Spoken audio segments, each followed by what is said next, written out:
Set. তো এখন আমাদের কয়েলগুলো ঢুকানো শেষ। তো এখন আমরা এটা যে 87 পেজ দিয়েছি, এটা হলো 24 নাম্বার তার দিয়া, আর ওইগুলো ছিল কিন্তু 22 নাম্বার তার, দুইটা একত্রে করে, এগুলো সিঙ্গেল একটা 87 পেজ। তো এটা আমরা এখানে নতুন করে ঢুকিয়ে দেবো আবার, যে একের ফোন রয়ে। তো এটা ঢুকানো হলো এবিআর এর এসি লাইন ফালস তৈরি করার জন্য। এই কয়েলই পেট্রোল জেনারেটরের শেষ, আর কোনো কয়েল নাই, শুধু আর একটা কয়েল আছে, সেটা এটার মধ্যে ছিল না। যে জেনারেটর সেলফি স্টার্ট হয়, ওই জেনারেটরের জন্য আলাদা করে ব্যাটারি চার্জ করার জন্য আলাদা একটা কয়েল নিতে হবে। যেমন একে 14 এটা থাকতে পারে, একে 14, 12 পেজ, 14 পেজ যাই থাকুক, এটা অবশ্যই আপনি পুরান কয়েল থেকে কালেকশন করে এটা ডাটা দিয়ে দিবেন। 1/14 এটা ছিল বা এরকম থাকে। তো অবশ্যই পেট্রোল জেনারেটরের জন্য আর কারো কাছে যাওয়া লাগবে না, আশা করি ইনশাল্লাহ। তো এখন আমরা আর্মেচারটা বাদাই করবো। কানেকশনগুলো অবশ্যই আমরা সুন্দরভাবে দেখবো ইনশাল্লাহ, চিন্তার দরকার নাই, আমরা কানেকশন পরে করব। এখন আমরা পেট্রোল জেনারেটরের যে আর্মেচারটা আছে, দেখুন এটা আমরা কয়েল রিওয়াইন্ডিং করব। এই আর্মেচারগুলো কিন্তু খুব সেন্সিটিভভাবে বাদাই করতে হয়। এগুলা কিন্তু যদি পার্মানেন্ট ম্যাগনেট ব্যবহার করতো, তাইলে কিন্তু এখানে কয়েল দেওয়ার দরকার ছিল না। আসলে পার্মানেন্ট ম্যাগনেট হিট লাগলে এটা কিন্তু নষ্ট হয়ে যায়, এই জন্য এই কয়েলটা ব্যবহার করাই ভালো। তো এখান থেকে আমরা কয়েলটা খুলে নেব। এখানে ফ্যাঁস ছিল 830টার মতো 25 নাম্বার তার দিয়ে। তো এটা আমরা 25 নাম্বার তার দিয়ে 830টা ফ্যাঁস দিয়ে দিব। এখানে পরিষ্কার করার পর আমরা যদি পেপারটা এখানে ঢুকিয়ে দিই, আপনি যেভাবে পেপার দেন কোনো সমস্যা নেই, এটার কোনো নির্দিষ্ট কোনো থিওরি নেই, যাতে সরাসরি তারগুলো যাতে বডির সাথে লেগে না যায়, এটা এই জন্য আপনি দিবেন। এটার জন্য আলাদা কোনো কিছু করার দরকার নাই। তো আমরা এখন 25 নাম্বার তার দিয়ে কয়েলটা কিভাবে ফেঁসাচ্ছি দেখুন। এখানে 25 নাম্বার তার দিয়ে আমরা 830টা ফেঁস দিব প্রত্যেক সাইডে। তো এটা আমরা ডাটা পুরানটাতে কালেকশন করছি, এই জন্য আমরা দিতেছি। এটা আমি নতুন করে দেওয়ার কোনো কিছু করার নাই, কারণ পুরান ইঞ্জিনিয়াররা যেভাবে তৈরি করছে আমরা ওইভাবে তৈরি করতে হবে। অবশ্যই এটা নতুন করে কোনো ইঞ্জিনিয়ার, কোনো মিস্ত্রি, ইলেকট্রিশিয়ান এটা করতে পারবে না। যদি মুখস্থ বাদাই করে, অবশ্যই সে পুরানগুলো কয়েকটা বাদাই করছে, এই জন্য মুখস্থ সে দিতেছে। মূলত এখানে মুখস্থ করার কিছু নাই, কোনো থিওরি নেই, সোজা হিসাব পুরানটা থেকে কালেকশন করতে হবে। এখানে আমরা 25 নাম্বার তার দিয়েছি। এখন আমরা বাকি কানেকশনটা কিভাবে দিব দেখুন। এখানে 830টা ফেন্স দেওয়া শেষ, দেওয়ার পর এভাবে এখন আমরা উল্টা দিক দিয়ে এবার আবার বাকি 830টা ফেন্স দিব। একেবারে সিম্পল জিনিস, আর্মেচার বাদাই করা আরো সহজ ফিল কয়েলের চাইতে, কিন্তু এগুলো একটা আর্মেচার বাদাই করলেও 3-4 হাজার টাকা মিনিমাম বিল করা যায় এতটুকু কাজে। তো স্বাভাবিকভাবে যারা ইলেকট্রিশিয়ান আছেন বা ইলেকট্রিক কাজ করেন, তারা কিন্তু অনেকে এই জিনিসগুলো জানে না। যারা কয়েল রিওয়াইন্ডিং এর কাজ করে, তারা যদি সপ্তাহে 2-3টা কয়েলের কাজও করে, তাও কিন্তু তারা পুরো মাসের ইনকাম আসে, সারাদিন কাজ করা লাগে না। তো এই পেপারগুলো আমরা কষ্ট দিয়ে দিচ্ছি, যাতে তারগুলো উল্টা পাল্টা অন্যদিকে না যায়। তো আমাদের কয়েলগুলো কানেকশন করা মানে ফেঁসানো শেষ। এখন আমরা যে কানেকশনটা করি দেখুন, কানেকশনটা কিভাবে করবেন। যেখান থেকে শুরু করছিলাম দেখুন, এটা শুরু করছি ওই দিক থেকে, তো এখানে আনছি আমরা। এটা কিন্তু এখানে কানেকশন করে দেবো। এটা হলো উপরের মাথাটা, এটা হলো এই যে কমিউটেটরের, এই যে এটা আমাকে এখন ফেসাচ্ছি, এটা কিন্তু উপরের দিকে বেয়ারিং এর সাথে কমিউটেটরের মাথা ফেসাচ্ছি। হ্যাঁ, সিম্পল জিনিস, সিম্পল ভাবে নিবেন, সিম্পল ভাবে শিখবেন ইনশাল্লাহ, এগুলো কোনো কঠিন কাজ না। তো এটা কিন্তু ছিল হইলো এইভাবে ফেঁস ছিল, হ্যাঁ এইভাবে ছিল। এটা প্রথম মাথাটা আমরা দিয়েছি এবং দ্বিতীয়টা এদিক দিয়ে ঘুরে আইসা এখানে আসছে, আইসা এভাবে আবার ফেঁস হয়েছে। ফেঁস হওয়ার পর তো এখান থেকে আমরা এই যে এটা দিচ্ছি, এটা হলো নিচের কমিউটেটরের নিচের যে কানেকশনটা দিচ্ছি এটার সাথে। তো এখন আমাদের একটু অবশ্যই সোল্ডারিং করে নিতে হবে। আর যারা এটা কিন্তু আমরা অ্যালুমিনিয়াম দিয়ে কয়েলটা বাদাই করতেছি, তামা দিয়ে করলে ভালো হয়, অ্যালুমিনিয়াম দিয়ে করলে কোনো সমস্যা হয় না, একটু টেকসই কম হয় তামার তুলনায় আর কি। তাও কিন্তু 2-4-5 বছর চলে যাবে কোনো সমস্যা ছাড়া। তো এটা এখন আমরা নাটগুলো দিয়ে লাগিয়ে দেবো, যাতে এটা ঘোরার সময় তারগুলো খুলে না যায়।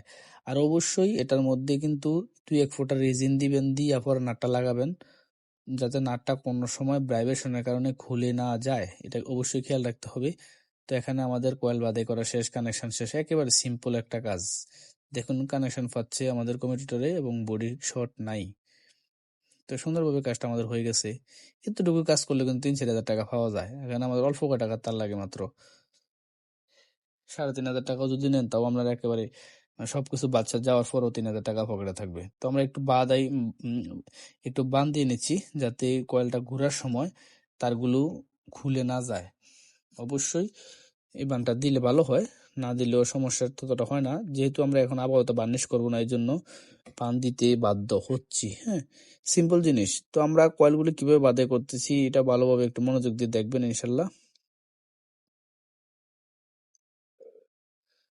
তো সুতা দিয়ে বান দেওয়ার একটা উদ্দেশ্য আমি আবারও বলছি, আমরা এটা রাখছি প্র্যাকটিস করার জন্য। যারা আমাদের কাছে কাজ শেখার জন্য আসে তাদের প্র্যাকটিসের জন্য এইভাবে আমরা কিছু মালামাল রাখি। তো আপাতত আমরা বার্নিশ করা ছাড়াই চালাবো, আর বার্নিশ অবশ্যই কিন্তু করতে হবে। তো যারা এই ধরনের কাজগুলো শিখবেন ইনশাল্লাহ অবশ্যই আমাদের সাথে থাকুন এবং আমাদের ইউটিউবের ভিডিওগুলো দেখে শিখুন, অথবা আমাদের কাছে চাইলে সরাসরি এসেও এই কাজগুলো শিখতে পারেন। তো আমরা কিন্তু এই পেট্রোল জেনারেটরের পাশাপাশি ডিজেল বড় বড় 40 কেবি জেনারেটরগুলো আমরা রিপেয়ার করে দেখাবো এবং A to Z coil rewinding দেখাবো। এই জেনারেটরের কয়েলের ডায়াগ্রাম গুলো সহকারে আজকে আমরা দেখবো কিভাবে কানেকশন করব, কিভাবে কয়েলগুলো আঁকলাম। আমরা যদি একটু প্রথম থেকে আসি, এটা যদি আমরা মোটরের কয়েল হিসাবে ধরি, এটা হলো রানিং কয়েল, এটা রানিং কয়েল, এটা স্টারিং। তো এখানে আমরা যদি ধরি, এই যেখানে মোট 5টা কয়েল আছে। হ্যাঁ, 5টা কয়েল হলো 1 2 3 4 5টা। তো 5টা কয়েল 22 নাম্বার, তার দুইটা একত্র করে আমরা কয়েলগুলো ফেঁচাছি। প্রথমটাতে দিছি 25 প্যাঁচ, 26 প্যাঁচ, 26 26 28। তো এখানে মোট 5টা কয়েলে একটা সেট, এখানে 5টা কয়েলে একটা সেট, সেম ভাবে দিছি। হ্যাঁ, তো এই কয়েলের প্রথম মাথা এই দিক দিয়ে রাখছি, দ্বিতীয় মাথা এদিকে। এখানে মোট 30টা স্লট আছে, তার মধ্যে আমরা 1 আর 7 দিছি, 1 আর 9, 1 আর 11, 1 আর 13, 1 আর 15 এভাবে দেওয়া শেষ। তো এখান থেকে কয়েলগুলো আমরা কয়েল বাঁধাই, এখানে দ্বিতীয় মাথা আসলো এবং এখান থেকে যাইয়া এখানে দ্বিতীয় মাথা। তো কয়েলের এই দিকের দ্বিতীয় মাথা এবং এই দিকের প্রথম মাথা আমরা কানেকশন করে দিয়েছি, দেখছেন। আর এখানে প্রথম মাথা আমরা এই আউটপুট নিউট্রাল আসবে, এখানে আমাদের 220 ভোল্টের নিউট্রাল এখানে, আর এখানে 220 ভোল্টের ফেজ। তো এতটুকু আমরা বুঝলাম, মেইন কানেকশন আমাদের শেষ। এখান থেকে আমাদের কারেন্ট উৎপন্ন হবে পজিটিভ। তো ফরের কয়েলের কানেকশনটা যদি দেখি, এটা হলো এবিআর। তো এই যে এবিআর গুলো এরকম থাকে, দেখেন এটি কয়েলের সাথে থাকে। তো এটা আমরা কানেকশনটা দেখি। তো এই যে একটা রোটর, এটা কিন্তু যদি পার্মানেন্ট ম্যাগনেট হইতো, এটার জন্য এতগুলো কয়েল ফেসানোর দরকার ছিল না। তো যেহেতু এটা পার্মানেন্ট ম্যাগনেট না, এটাকে ম্যাগনেট বানানোর জন্য আমরা এই কয়েলগুলো ফেসাইতে হয়েছে। এবং এই কয়েল যেহেতু ম্যাগনেট কাজ করে, ম্যাগনেট হয় যেহেতু পালস তৈরি করে, এই জন্য এই কয়েলটা, মানে এই কয়েলটা এবং এখানেও কিছু কয়েল আরো রাখছি, এক সাইডে ডাবল কয়েল দেওয়া হয়েছে, এই কয়েলগুলা দেওয়া হয়েছে। তো এখানে আমরা কয়েল কিন্তু বেশি দেই নাই, যেহেতু আমাদের এখানে কয়েল দেওয়া অলরেডি আছে। তো এখানে আবার কিভাবে কয়েল দেবো? তো এখানে মাত্র কয়েল দেওয়া হয়েছে 5টি দেওয়া হয়েছে। 5টির মধ্যে হইলো 4 প্যাঁচ 4 প্যাঁচ 4 প্যাঁচ 4 প্যাঁচ 3 প্যাঁচ, মানে 22 নাম্বার, তার দুইটা একত্র করে এই সেম এটার মতোই 4 4 4, তারপর হলো 4, তারপর হলো 3। তো এইগুলো কোনোতে এক প্যাঁচও থাকে, 2 প্যাঁচ করে থাকতে পারে। এটা আপনারা কয়েলগুলো খোলার সময় চিন্তা করে নেবেন। তো আমাদের এই যে এখানে যে কানেকশনটা হইলো, দেখলাম যে এবিআর এর মধ্যে কানেকশন দিছে। দেখুন এই যে এখানে মোট 5টা কয়েল, এটা কিভাবে কানেকশন করবো সেটা দেখাবো। তার আগে এই যে এটা স্টারিং কয়েল হিসেবে দেখছি, এখানে এখান থেকে আমরা লাইন নিছি, এখান থেকে এই যে এটা ফালস তৈরি করার জন্য, যেহেতু এটা পার্মানেন্ট ম্যাগনেট, এটাকে ম্যাগনেট বানানোর জন্য আমরা এই এবিআরটা ব্যবহার করব। এবিআর এ দেখুন দুইটা এসি লাইন আছে, এই দুইটা কালার তার। যত আইটেমের ফ্যান, মোটর বা কয়েল জাতীয় যে কাজগুলো আছে, চাইলে সরাসরি আমাদের কাছে এসেও শিখতে পারেন, অথবা আমাদের ইউটিউবের ভিডিওগুলো দেখে দেখেও আইডিয়া নিতে পারেন যে আমরা কি কাজ করি, কোন কোন কাজগুলো শিখাই। একেবারে বিস্তারিত আমাদের ইউটিউব চ্যানেলটি ভিজিট করলে দেখতে পারবেন। আপনারা চাইলে আমাদের কাছে এসেও শিখতে পারেন, অথবা আমাদের ইউটিউবের ভিডিওগুলো দেখে দেখে আইডিয়াও নিতে পারেন। তো বিস্তারিত অবশ্যই আমাদের সাথে থাকুন। যারা এই কাজের সাথে জড়িত অবশ্যই আমাদের সাথে থাকবেন। এতক্ষণ আমাদের সাথে থাকার জন্য ধন্যবাদ, আর পরবর্তী পার্ট দেখার জন্য আমন্ত্রণ রইল। Thank you for watching this video.